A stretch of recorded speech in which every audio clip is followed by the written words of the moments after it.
Okay, we're about ready to get started on this next match. It's going to feature Mr. Scott Haas from South Central Pennsylvania. He and his son Thomas, 16 years old, his son, finished 9th, 12th, the young Haas. And Scott was a phenom. I remember him from the Southern Pennsylvania tours in the early mid-90s.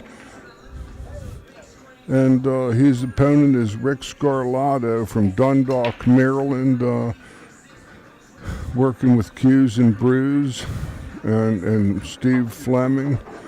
And Steve and Rick played earlier in this event last night, and Steve got the best of Rick last night. Steve lost to Sean Wilkie this morning, and he and Rick are both playing in the 5th, 6th slot. The loser of this match is 5th, 6th, and the winner is guaranteed to be at least 4th. We have 6 people left. Rick, Scott Haas here.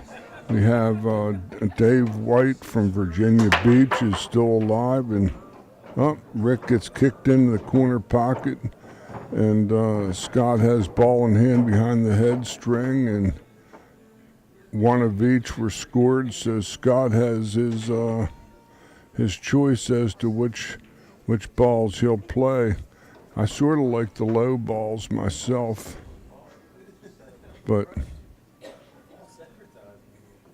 because the high balls at 11, at 12, 14 in the top left corner pocket are nasty. Even though the 15's over the hole, this might require some more thought. That's what he's looking at now. He might change course and maybe possibly play, unless he's playing the 3 ball now, which is what I might suspect. Yeah, this is pretty straightforward, to be sure. They're only nice way to get started in a match with ball in hand behind the string and a real attractive scoring opportunity.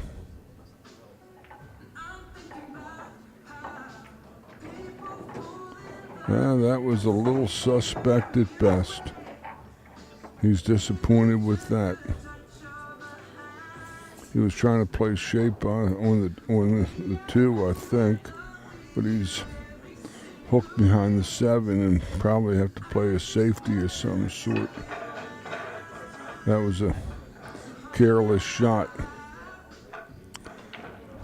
I'm George Hammerbacher, voice of the Action Pool Tour from Baltimore, Maryland, advanced level instructor, Professional Billiard Instructor Association, formerly the BCA Instructors. Teaching pool since 1976. With drills, exercises, and a format, and all hands-on instruction. I'll be calling the action here. Like Scott's going to try to bank that past this ball. Perfect. He got away with getting an opportunity.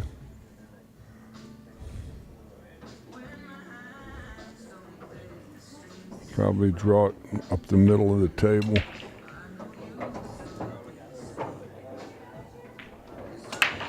He might play the ball up table and come back. That's a shot I like. Play a little high right ball and play for the 2 on the left-hand side.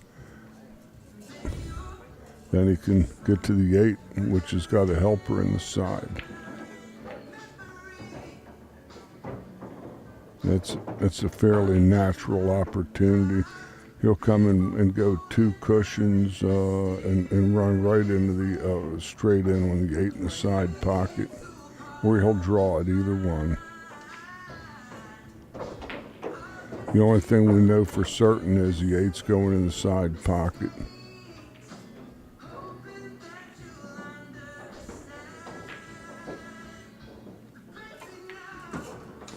Scott Haas takes advantage of a tough scratch with Rick Scarlato on the break, and Scott takes a 1-0 lead in this race to 5 elimination match.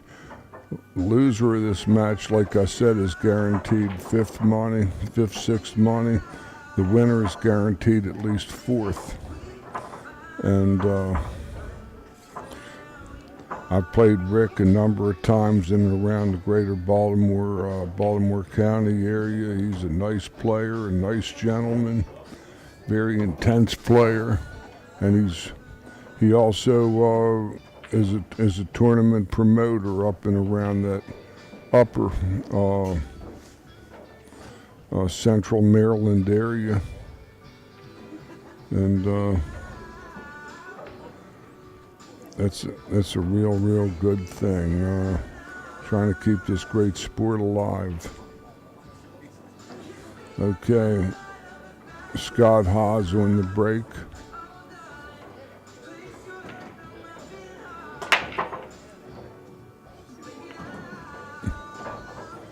That's a good, broke in a ball, but his cue ball's up table, and that's usually what happens. Even when the balls are hit good, the table's short and the balls fly out of that rack and send it up table where it is. Scott only might have the 7 ball in the side pocket is his only viable opportunity to make a ball here. Unless this 9 goes, which is what he looked at, but he might be dipping into the side pocket. I think he'll shoot the 7 in the side. He's going to chalk up and take another look at it. He's torn between the 9 and the 7. That's probably the only 2 shots he's had. I'm going to play the 9. Or is he going to play the 7?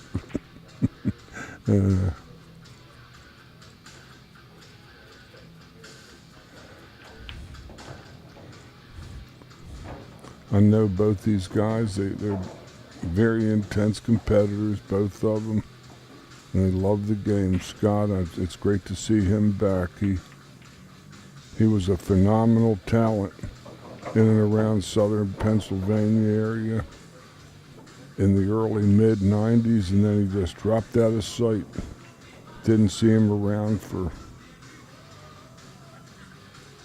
20 years.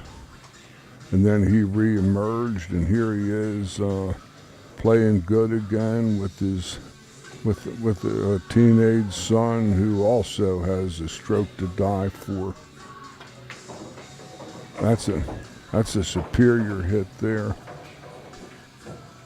The 8 ball is going to be the question mark.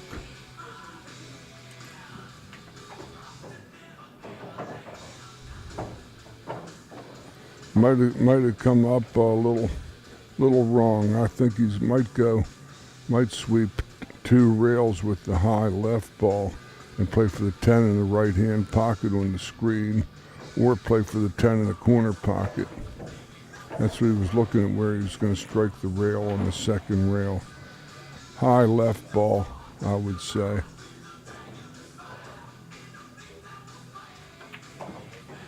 Yep. This shot he might be a little offline. He wanted an angle headed into the 2-8 so he could free the 8 and run out here. But he lost his marking on that, maybe. It's hard to tell what his angle is.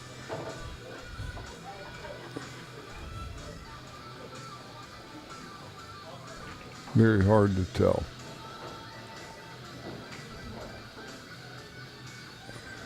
I'm about 15 feet away from these two guys, and I'm as experienced as about anybody in watching and predicting that. I know their games, but I don't see what Scott sees, and that's the 12 ball doesn't look like it's any bargain either, because he's going to be slightly jacked up. That's right, he was too straight on that. What it might try to do is draw the ball over to the side rail to play the 8 in the side pocket where he just walked past. Because he can't go forward, he'll run into the 1 ball for sure. Or he can play to the side rail for the corner pocket in the lower left of your screen.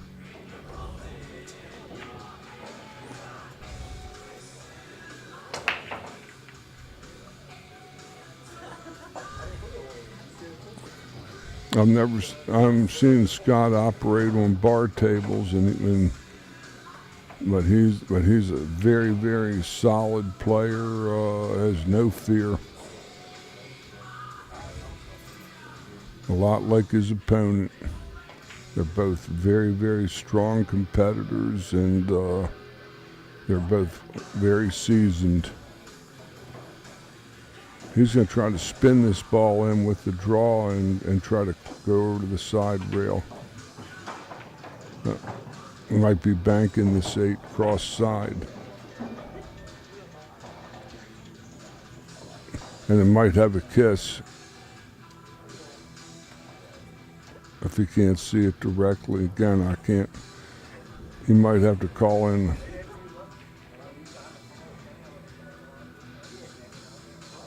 Oh no, it was a clean shot. I couldn't see it for nothing from my vantage point. Scott takes a 2-0 lead over Rick. That scratch on the first break was very costly. Now Rick has to regroup. Meanwhile, in another in a similar match, the survivor of the Dave White match is going to play the survivor of this match.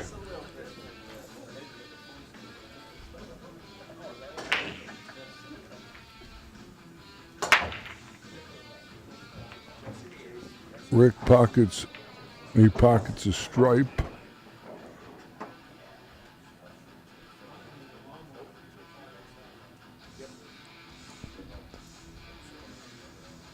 Pocketed the 12 ball. Rick has his choice as to what to select. I would probably select the stripes if I were Rick. He's favored to select the stripes.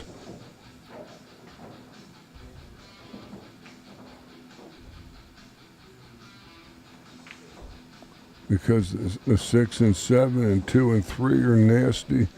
The 11-9 looks like even a possible combo. But then it's Rick's shot. He's going to play the low balls.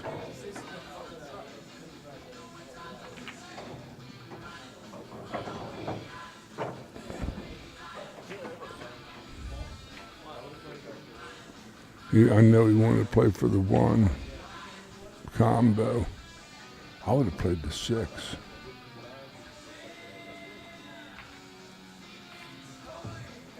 But good shot, but he still hadn't really extracted the most out of it. He might go 2 rails for the 3 in the side pocket or come back. That's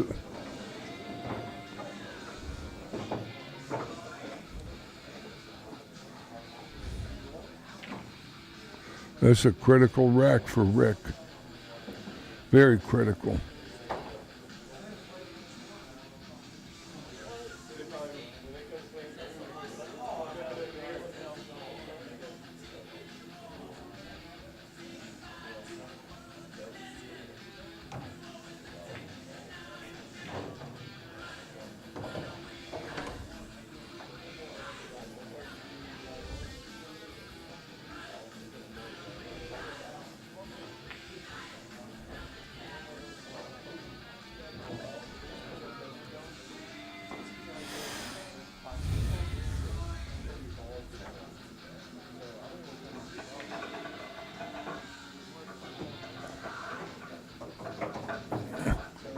Rick fell nicely on the 1 ball.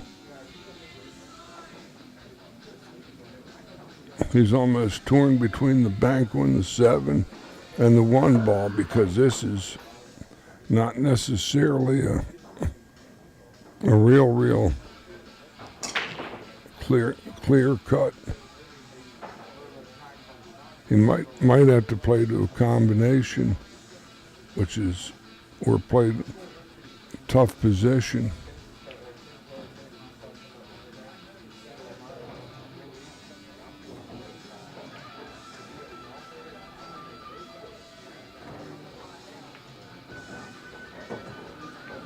He got there, I think. He's got a clear cueing shot. He's just going to drift the 6 in and try to stay for the 7 in the bottom left corner on your screen.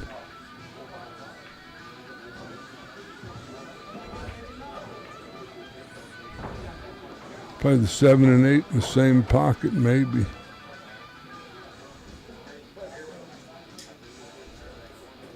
Guys, make sure you send it out and don't hit the point.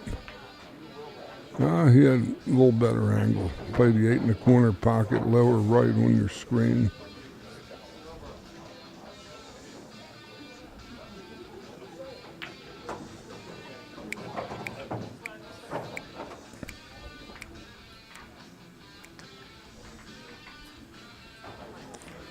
Rick gets on the board, 2 games to 1.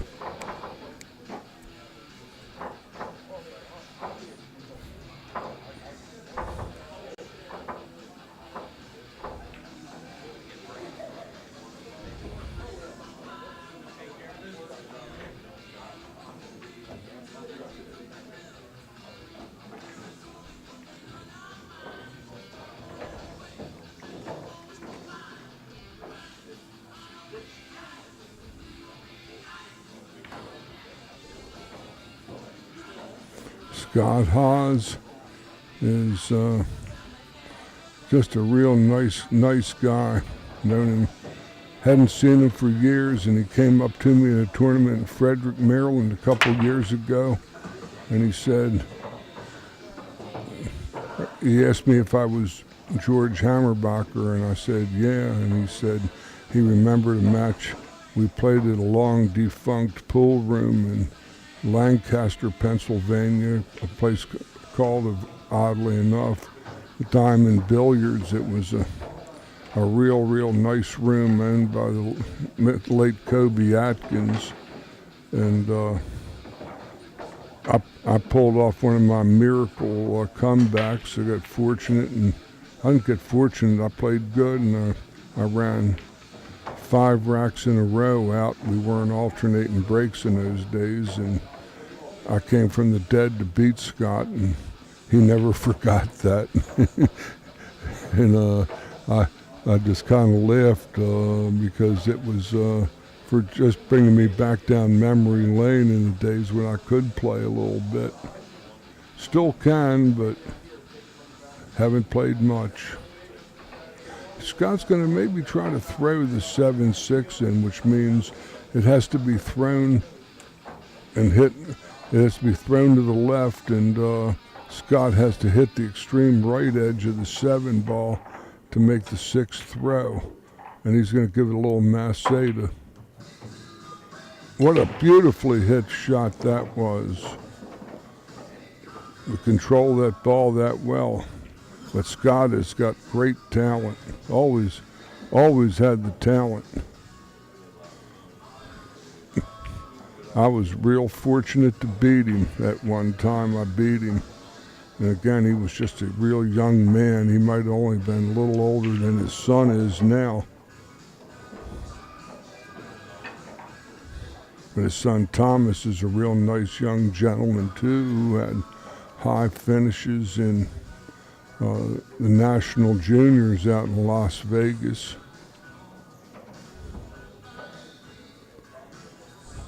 I'll get to our sponsors. We're playing at Peninsula Billiards. Mike Richard, and his partner Bill Tate. Beautiful. Not too hard there. Or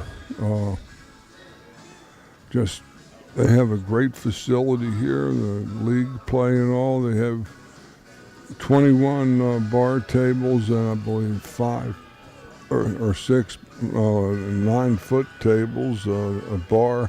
Nice place. Good food. Small menu, but all the food I've had here has been excellent, perfectly cooked and well served. And they've just extended their hospitality to us, and we're grateful. Hopefully this will be one of our regular stops over the next few years. He might have to come around and try to bump that 4-ball. Did he get to it in the side? The 7. That's what he might have played to.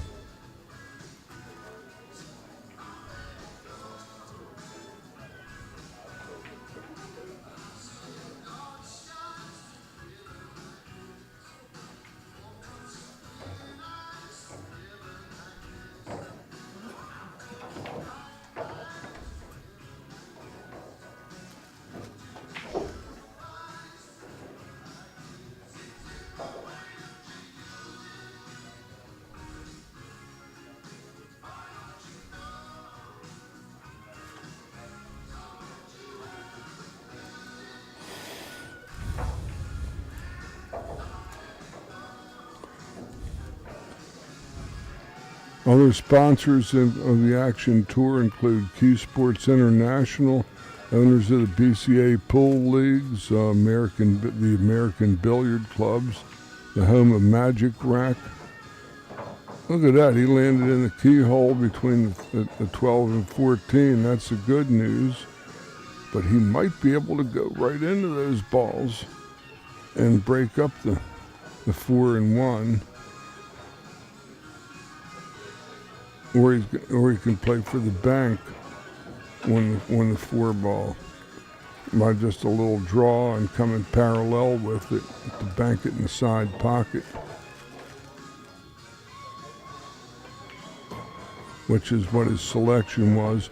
This will push the 1 down to the upper right-hand portion of your screen. And cue ball should stay right about there.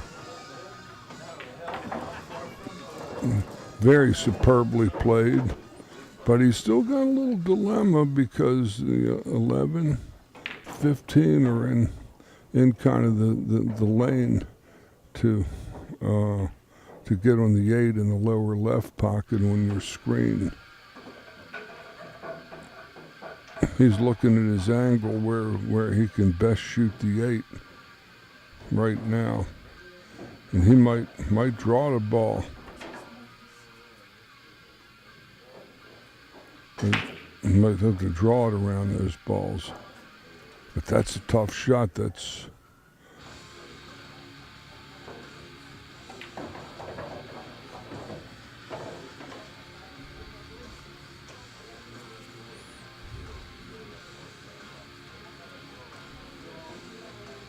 what he's going to do. Low left. No, he didn't get there. That was real weak. He's going to call and kick the ball in the side pocket using lots of right-hand English off the bottom rail. Rick got fortunate. Scott made a mistake there with the speed. He might even play it 2 rails, but the 1 rail shot is probably the highest percentage hit. But he's got the 9 hanging over the hole in the lower right corner on your screen. Let's see what Scott does and what shot he can come to. He called the side pocket. He pointed there again.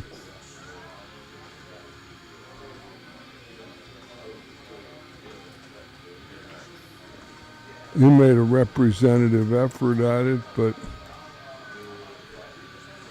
left Rick a little muddled opportunity because the 11 is stopped by the 8. Scott might have bought himself some time.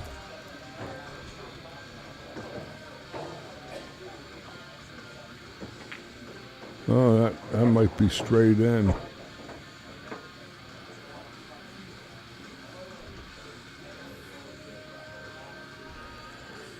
Critical game in this match right here to go 2-2.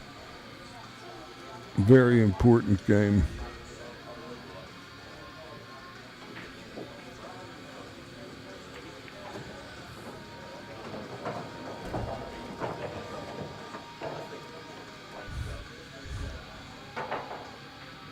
He's got to play both those balls to the upper right on your screen. But this angle's good.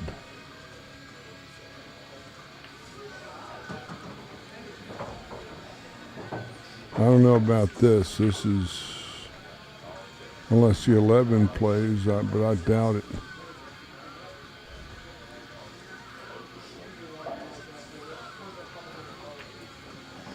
I guess it did based on what he did.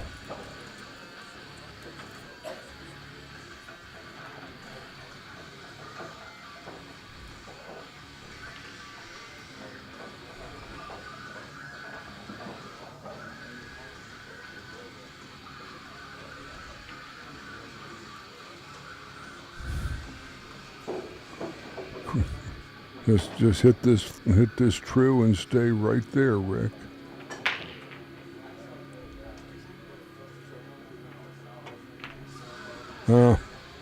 He's going to get fortunate. And then he hooked Scott behind the 15. But I knew that was tight through there. Rick had to hit a real pure shot in order to. This is probably a 2-railer where Scott's going to play. Maybe just a 1-rail with almost a masse right kick or a 2-cushion shot. That ball isn't so big from there. You got to hit this ball. 2 rails, he's guaranteed to hit the ball. He might call it to this lower left corner on your screen.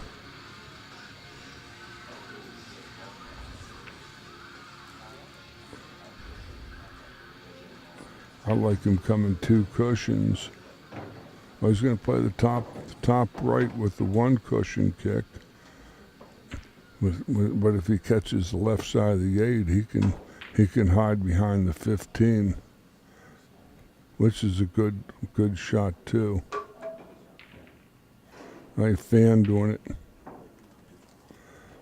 It was a harder hit than the 2 cushion ball, so Rick has ball in hand and should make quick work of these 3 balls based on the Rick I know.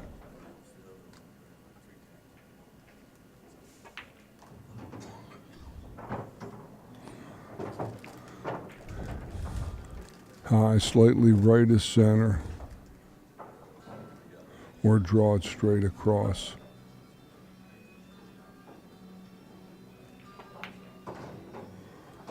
That was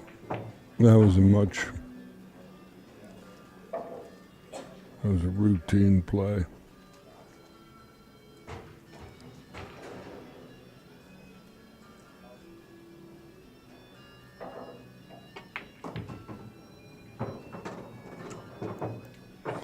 Two games apiece.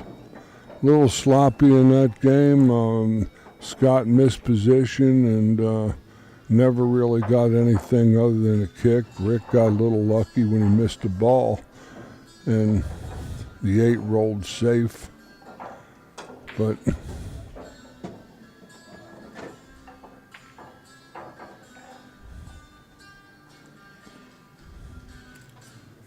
that's neither here or there. The 2 players left on the winner's side include James Blackburn from North Carolina and Sean Wilkie from Haverty Grace, Maryland. And we have Rick Scarlato from Dundalk, Maryland against Scott Haas from Southern Pennsylvania. And we have Steve Fleming, Laurel, Maryland versus David White, Virginia Beach. When the one lost sides, something fell. A solid ball fell, and Rick has an attractive scoring opportunity in front of him here. 2-ball is a good shot. He can fall right into the 4.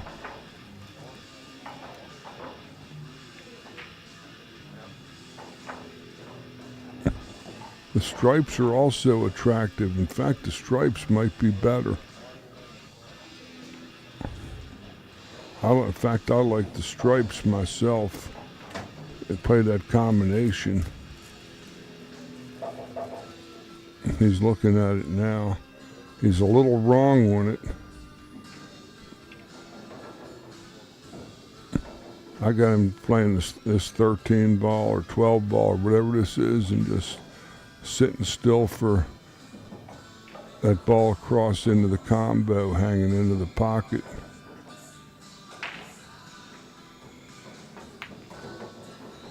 He didn't want to be on the rail, that's for sure. This is where he can get in trouble. But he has to play this ball. His trouble is he can get locked on the 5 and the 7 ball. He might go back to the combination. I don't like his shot. He made the ball, but he sent the ball into the quicksand and painted himself into a corner. Safe is his shot. That's going to be tough to get to from there. But he can't continue to pocket balls if he isn't out. One of my old advisors told me a long time ago, playing 8-ball, especially on bar tables, don't kill your soldiers unless you got a rejuvenation farm called a win. It's 2 games apiece, critical game in a set to 5, to be sure. Because this is Rick's break, and he needs to take the lead in this game, I do believe. He might go cross-side with the 11 or play the 9 and play for the combination, but he's painting himself in the mirror, into a corner.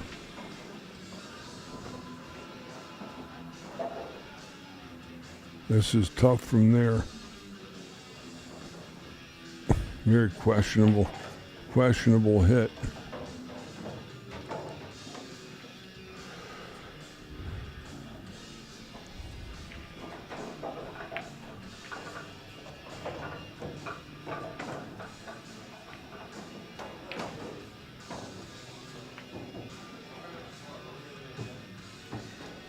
Rick fell beautifully on this combination. These next 3 balls aren't going to be a problem. It's that last one that's the doozy.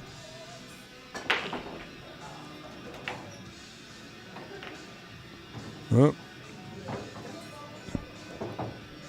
might be playing the 11 to get to that one little spot the size of about a silver dollar that might be good, right where he's standing there with his stick. And the 8-ball might have him partially blocked getting there with the high right.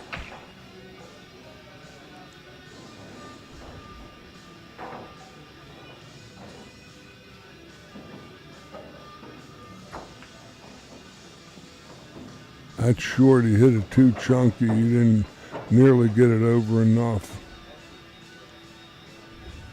He's run out of ducks.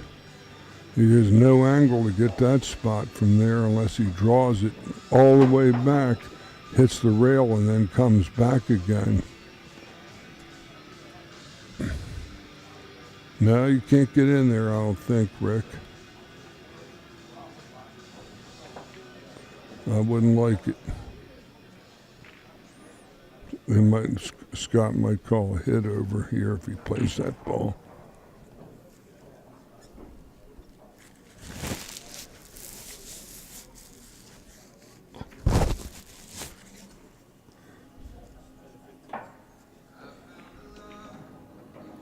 You might have to call him. What?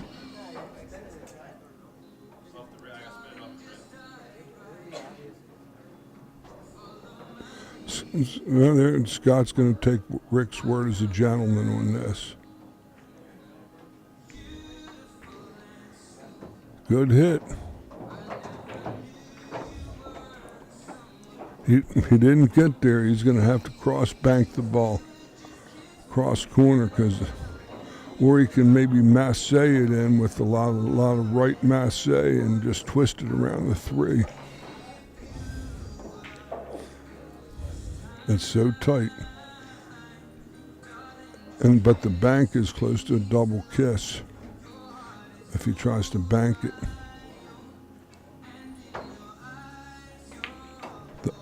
Yeah.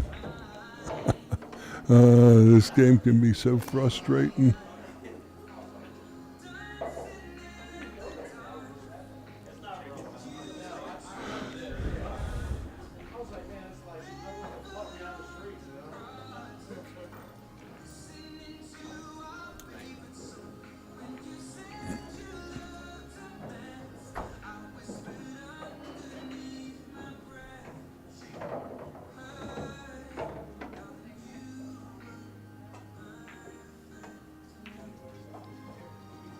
He couldn't beat the kiss. If he makes that ball on the line, he's going to run into that stripe on the double kiss. Scott's going to take a timeout here.